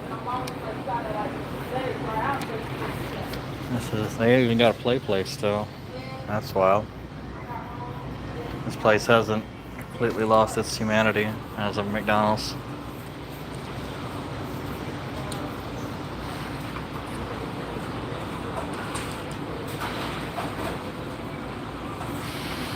Hopefully nobody gets into my shit.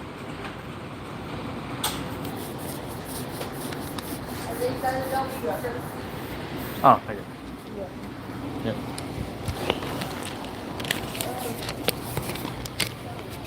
All right. We're gonna get some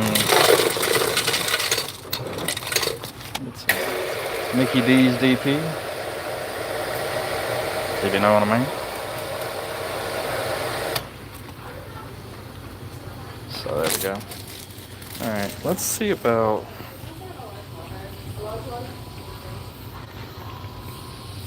Let's see about modifying.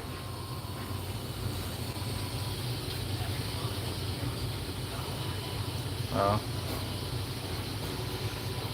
I have no idea. Okay, I don't know. I guess I can change the title later. I probably should have changed it before I went live.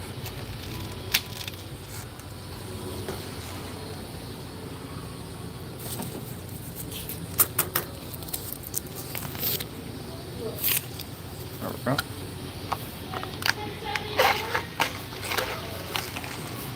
Hey. Yes, please. Thank you. All right. We are on our way. All right, we got our fatty American meal for our fatty American. And then, yeah, and blue stuff. That's interesting. Maybe, I don't know. Maybe it shows that there's power on the line or something. Got a person over there. I don't know. He had a blanket or something. I don't know. Somebody walking. Okay. No.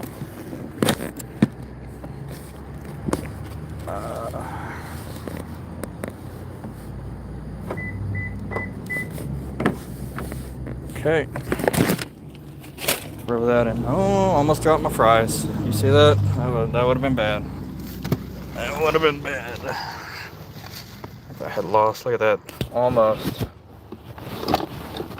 Okay. Putting that to the side. Actually, my sunglasses in the sunglass holder. Why is that on?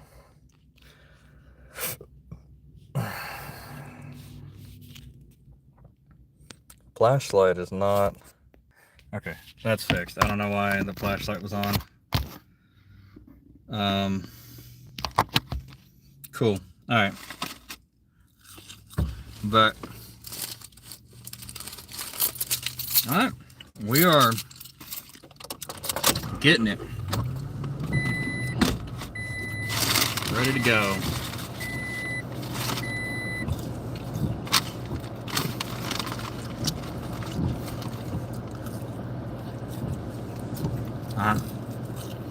So I'm not going to waste a lot of time here. I'm going to go ahead and get back on the road. I'm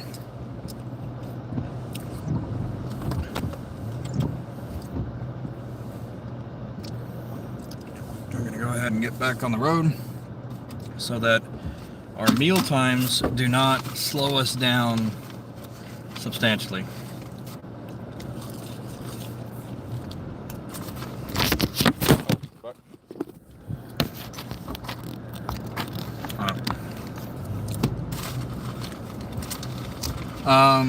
As far as that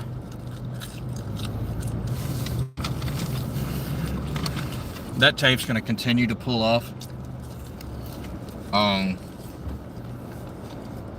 That tarp is going to be in shreds by the time we make it to Oregon. There's not really much I can do about that.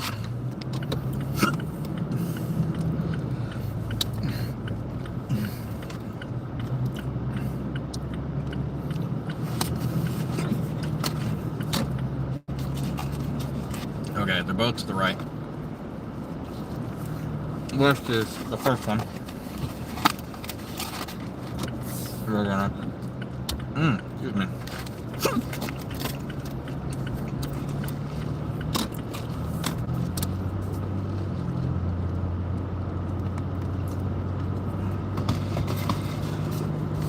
We're gonna be back on the interstate. And continue along. Or the highway, not the interstate. Ah, there we go. I was not, didn't have the full light on. Thought I was having problems seeing. I had a light on, like the driving lights, but gotta have the headlights on. Alright. 62. Nope, that doesn't do it. Alright. Set. Set. Increase. 69. Got it. Alright. Bad. Yeah.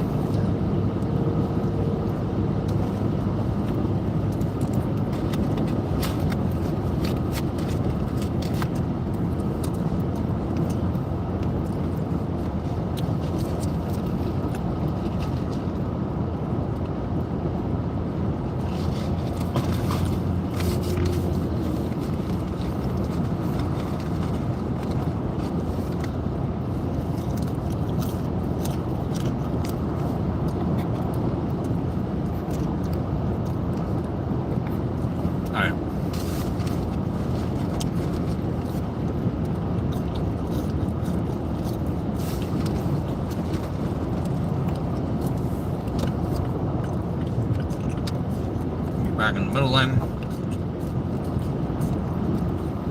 Nope. Too far over. Alright.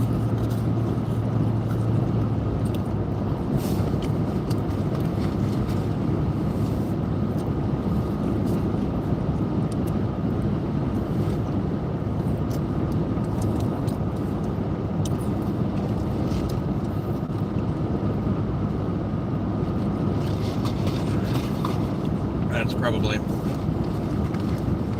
tape's probably come loose on that top right side. And this other one I taped up, it's also bolted up, but it's not flapping anymore. Okay. Like,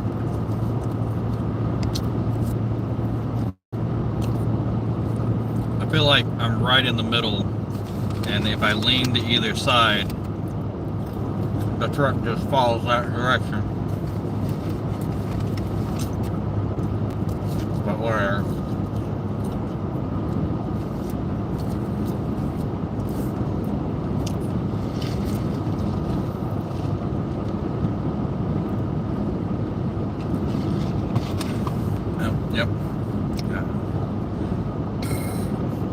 It may just be that I'm eating while driving and kind of flopping around a little bit.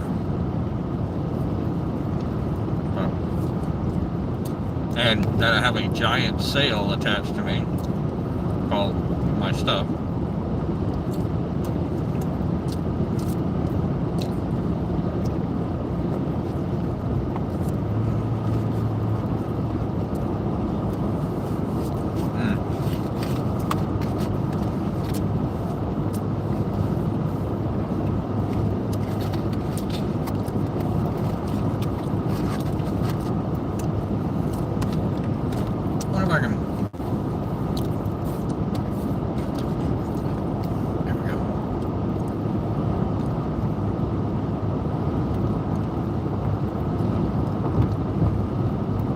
Okay.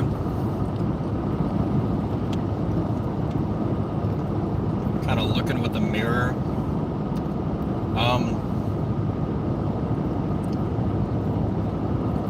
I can't really tell because there's not enough light, but it doesn't look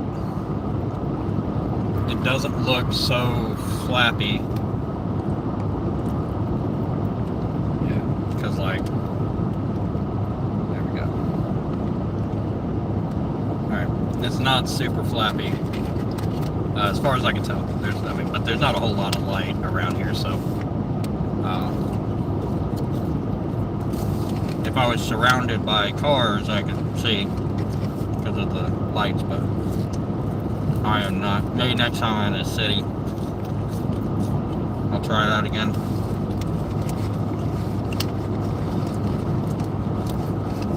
See what I got.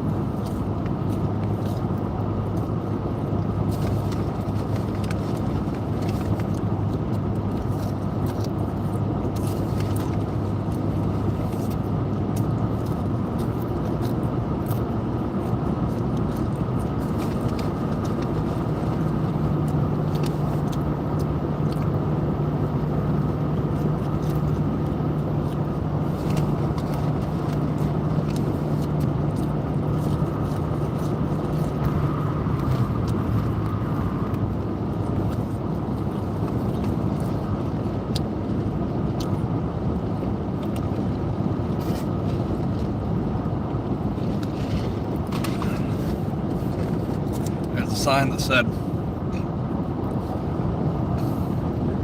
Christmas Wonderland and Pumpkin Patch. Apparently that is a year-round sign because yeah, it's July. So there's that.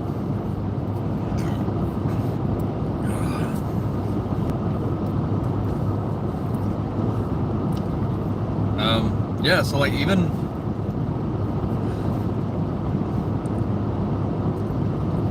if I can get out of this with like $200 something in fuel,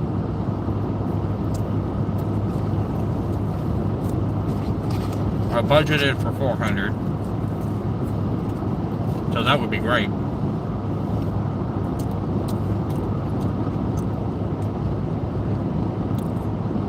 And 200 is like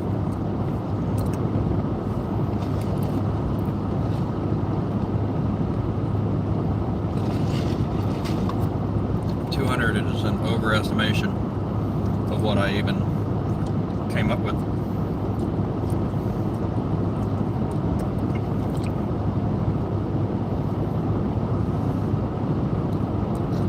That doesn't seem right though.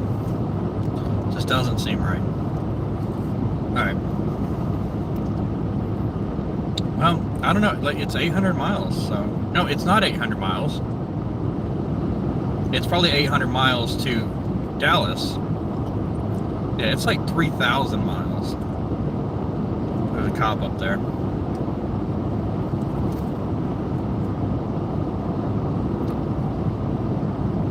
I am 69 miles exactly. Miles an hour.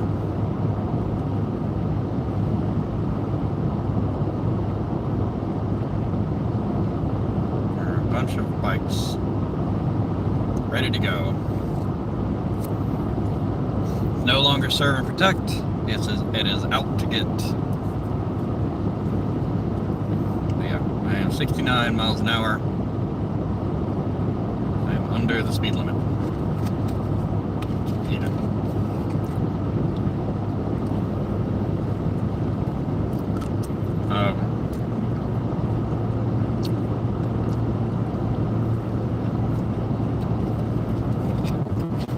And as long as nothing is falling off, and honestly, if it is, please stop me and let me know. I'd be fine with that.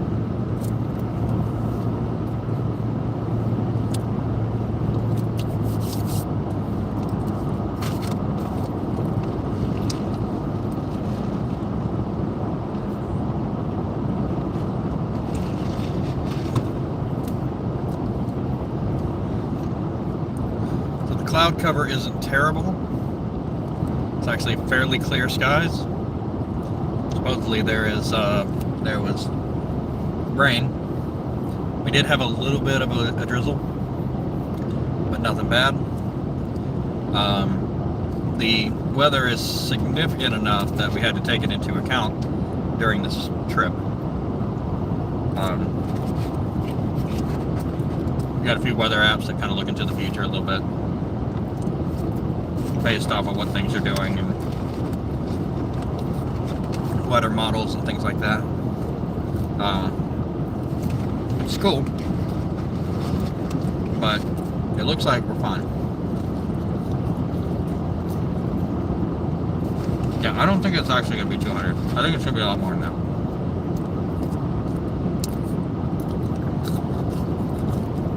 Now, think about it. It's like 3,000 miles. If it's like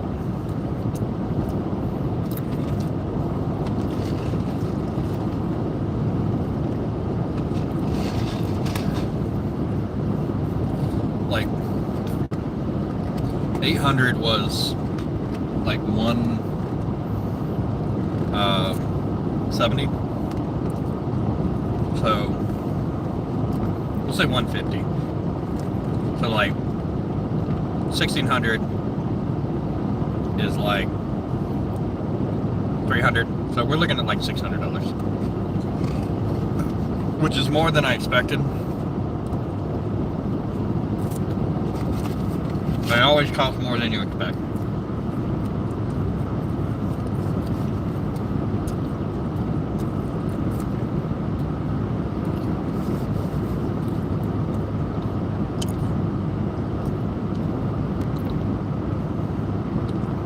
Alright, so I need to get in the right lane. I'm going to let these guys pass me, and then I'm going to get in the right lane.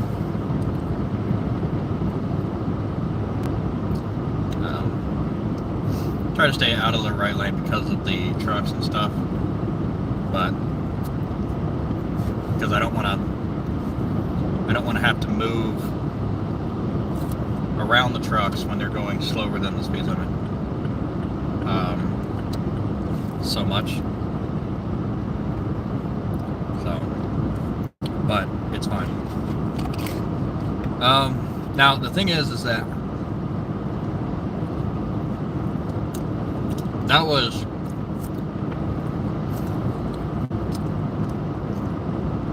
$100 miles worth of gas was $22.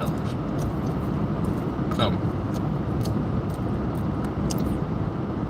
1,000 miles of gas is $220. I can probably do it for cheaper, but then I got to refuel to give it back. So it's going to come out to about $600.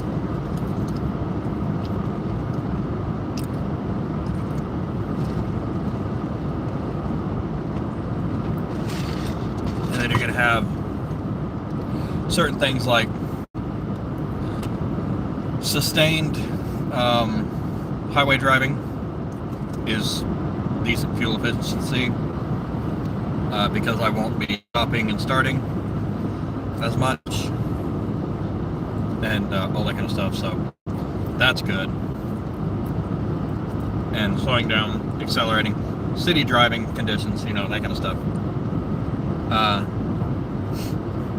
When I get into Dallas, I think it's going to take me to like a weird place in Dallas.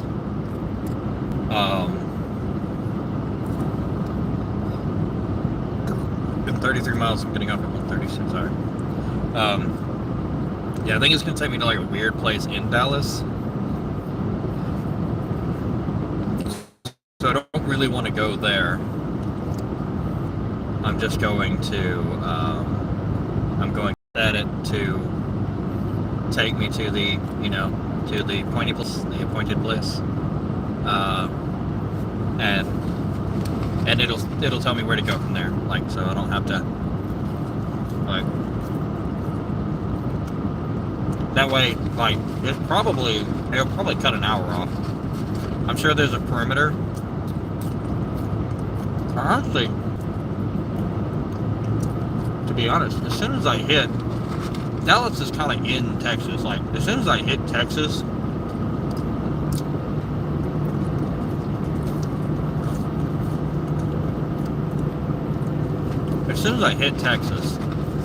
I can just set the thing.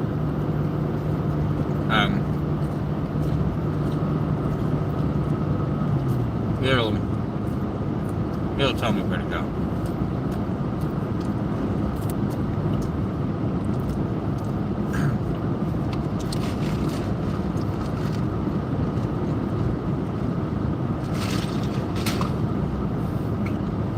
Because there might be a way to cut a few, like an hour or so off, heading north from Houston, instead of going all the way to Dallas and then making like that angle. There may be something easier to do. And Texas, eastern Texas is the same as middle Texas, as far as like this drive, because it's just going to take me northwest. So it doesn't matter when I turn northwest. Alright, so here's the problem. Like, here's a truck. This truck is probably going to go ahead and, like, see, that's the problem. That's why I don't like staying in the left lanes, because these guys just, the people that come out from the interstates, like, we have to adjust for them coming out. Like, they don't adjust. I mean, even truckers don't adjust to what the traffic is doing. And it's like, I should not have to swerve into another lane with a whole bunch of stuff, or slow down significantly for you to get on the interstate. Okay. If you're going to get on the interstate and haul ass, like in front of me, please continue to do that. Whatever you are doing, please continue that movement. Fucking hell.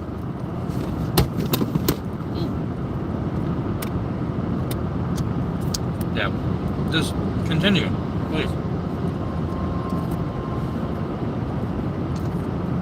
That way, if you're doing a continuous motion, I can do a continuous motion, and then we can all get along together. And we can figure out what the fuck we're doing.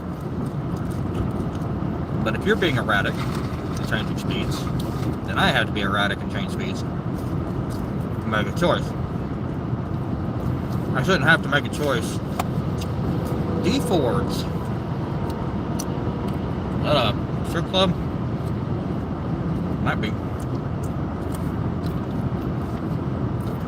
That's interesting. Kind of out in the middle of fucking nowhere.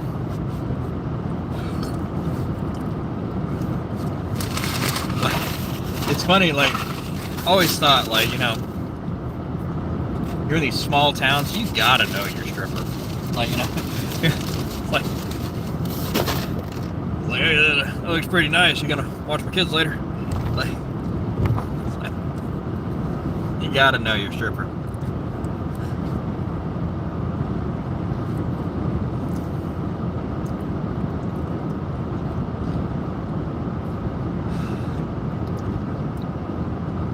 So I think we might cut at oh my god. I think we might cut at 2 hours. and then, you know, I'll get back on later. I mean, it is nice just to talk, and it's, oh, we're going over a river. Nice. It's nice just to talk. It keeps me awake. It's something to do. I think I'm going to listen to some audiobooks for a little while and continue that.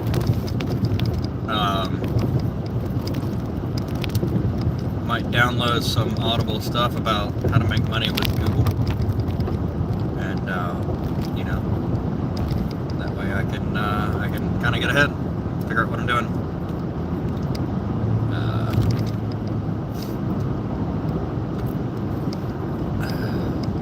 Give me some ideas, that kind of stuff. I don't know. I'll probably listen to just my my books and stuff like that. I think I've got a few to listen to still. I am caught up on on the book that I've got. There might be one or two that I have not read,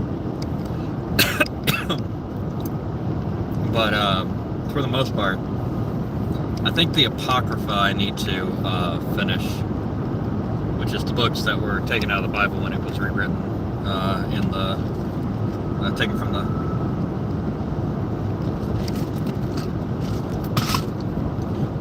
from the normal version to the previous version, not the normal version, but the previous version to the King James version.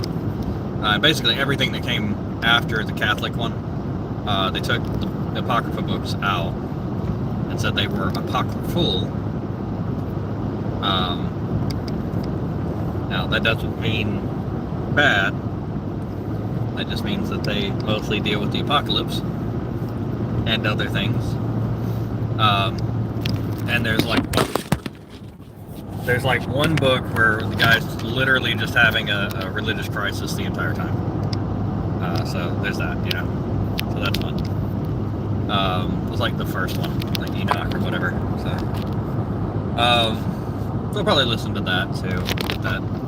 I got plenty of time. I can get that knocked out finally and just gain the knowledge. That's what I kind of think about books. It's like I'm gaining the knowledge from the book.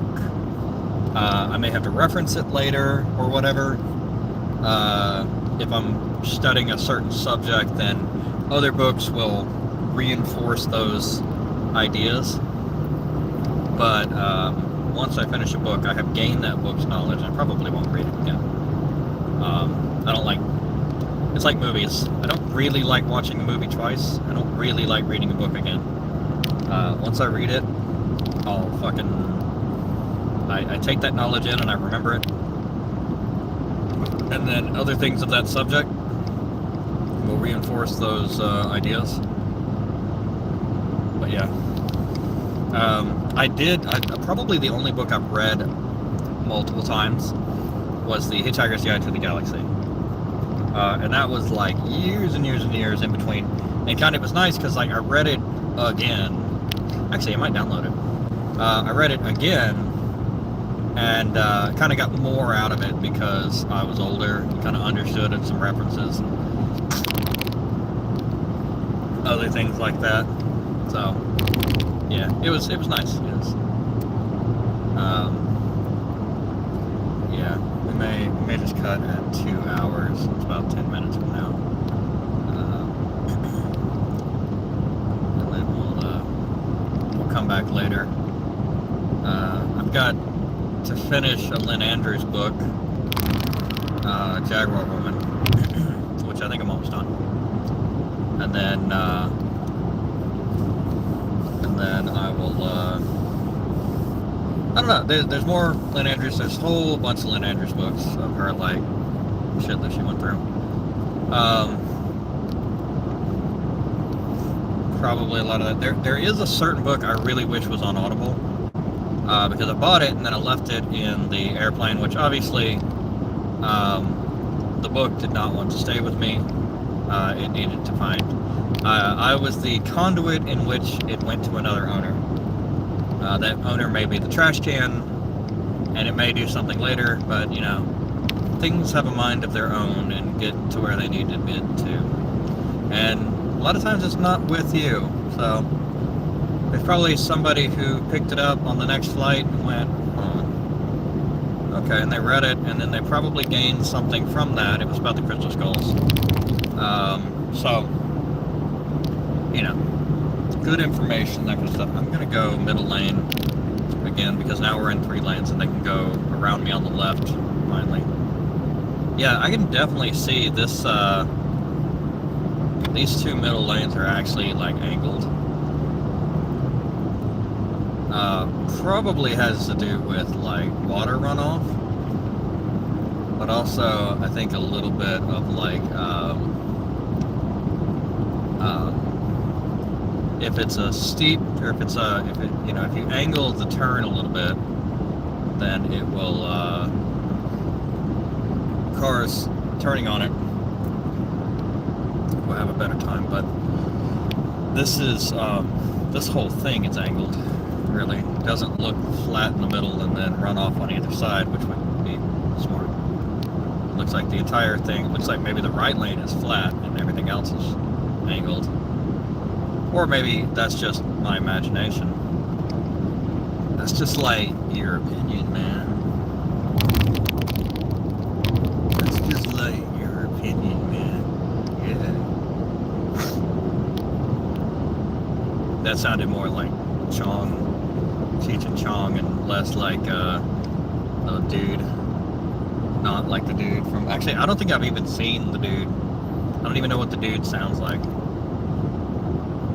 But he just doesn't give a shit. So, that's kind of neat.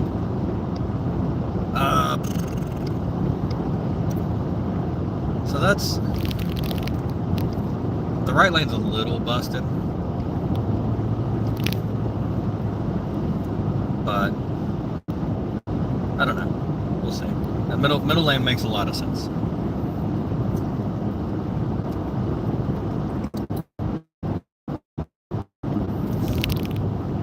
Middle lane makes a lot of sense.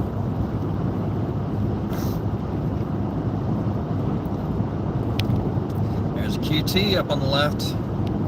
Gonna run out of those eventually. Quick Trip. And I think variants I've heard. The Quick Trip is a nice gas station. It's not an experience at all. Oh, that's actually a little cheaper. It's $3.04. You know what? I bet Texas is gonna be cheap for fuel. That'd be great. To fuel up in Texas if it's really cheap. Jesus Christ, like what is going on? Oh, it lost stickiness. Okay, it's angled a little bit farther back now. So, looking at more of the dash and the hood, but much less. Yo, homie, I mean, like, you don't need lights that bright.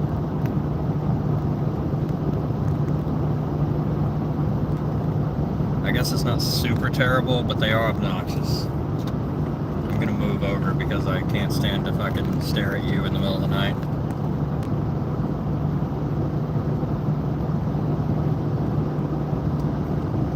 And apparently,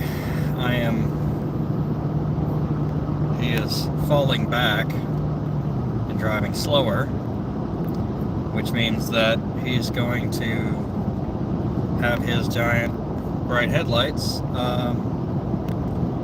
in my vision for longer. There we go, he fell behind the truck. The truck has bright headlight. Oh my god, that person has their brights on the other side of the road.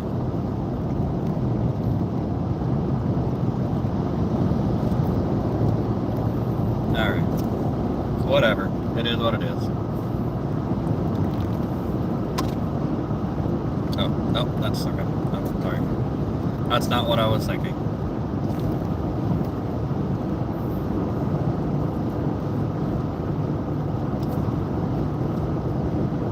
He probably thinks whatever he's going to think about that.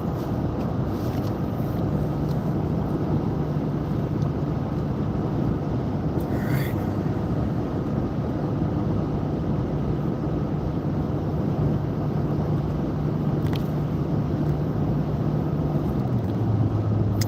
Yeah, so I want to put some serious hours. I don't know. I may not turn that off. I mean, I'm streaming 0 people. I'm just talking, so it doesn't bother me. I may not just turn it off. But talking keeps me awake too, so that's good.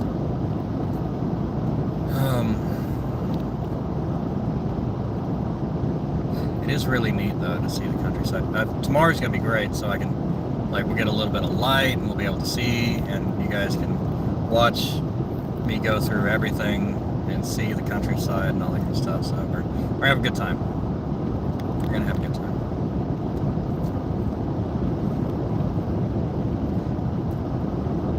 Starting to get a little bit more hilly. I know once we get, I think between Mississippi and Alabama, or Mississippi and Louisiana rather, there are just bridges, long ass bridges. Jesus Christ, why did you do that? Struggling to go up that hill. I don't know why you fucking revved that high. Okay, whatever. I'm sure that killed the fuel efficiency.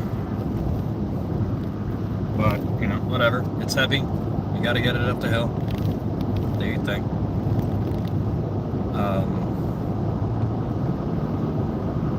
Yeah, see, like, that's a normal amount of revving. Like, that seems okay. Like, the other one was like, God damn. Are you okay? Alright, so 25 miles to Birmingham, Alabama. I think that's about the middle. I think it's probably going to take us, well, at this time of night, probably straight through. Now I think about it. Unless it's just, it's not like that, like not like 85, 75, where it links together and goes to Atlanta.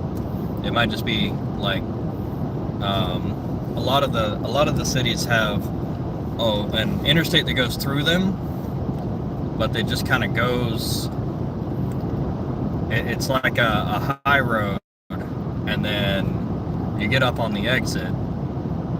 Atlanta takes you straight through the city and all the high rises and stuff next to you and all that kind of stuff, and it showing off the city stuff, and it merges 75 and 85 together to try to, you know, bring money to the economy. And, you know, you see Varsity and you see all, you know, the CNN Center and all that kind of stuff. The stadiums and, you know, all that kind of stuff. All those sorts of things. And it just pulls everything together. 285 goes around the outside, you know. So, you know, pass-through traffic generally goes 285. Or if they're trying to go around the city. But, yeah, because it's such a bad economic decision to, like, put all the things in one place. Actually, you know what? No, I may stop it at 2 hours and then start another one. I think that's what I'm gonna do. All right, so we're gonna stop this and then we're gonna come back on the next one.